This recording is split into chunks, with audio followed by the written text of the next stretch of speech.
looking like we're going to be in confinement for weeks. We're going to be at least reduced in the amount of social contact that we have in the coming weeks.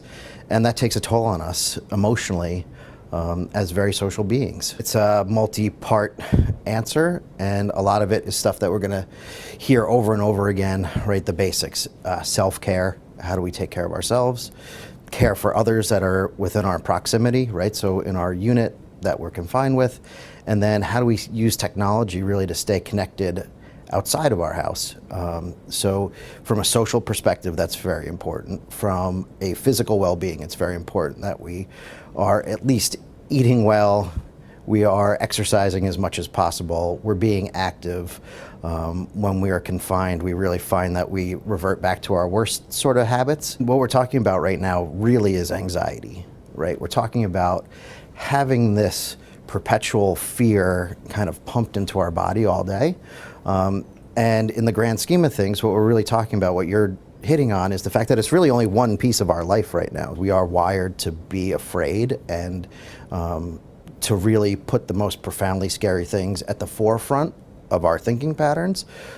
So it does take a lot of practice and a lot of intentionality in our own individual life to make sure that we put gratitude ahead of ourselves. There are some real advantages to having time, right? A lot of us can look back during our busiest times and say, I wish I was doing X, or if I only had the time, I'd be learning how to do something. We have that time now, and in a lot of ways, we have the platforms to do that from our homes because we have technology available to us.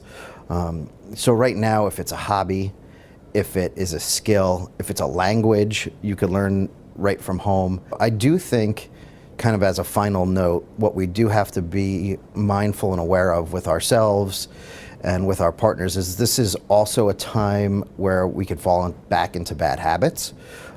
So if we were previously treated for depression, anxiety, or something, I wouldn't be surprised if maybe some of those symptoms come back.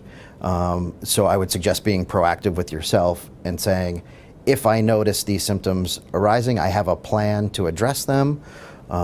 We do see in times of social isolation, people go back to things like drugs and alcohol, and things of abuse, gambling online.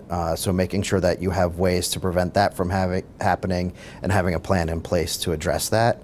And then just to reinforce the point of gratitude, I think this is a time now where we have the opportunity to connect with others in a different, albeit meaningful way, maybe even people who we've lost touch with.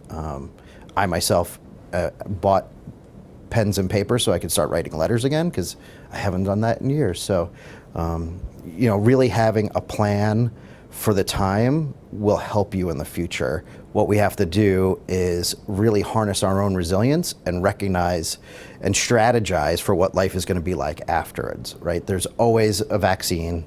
There is always a medication that comes out. We have to be patient, and that is on us. It's harder if we do have like serious anxiety, right? And that's something that we could work on with our therapists and our friends and everybody else and ourselves. But we do always make it through these things. It just takes patience.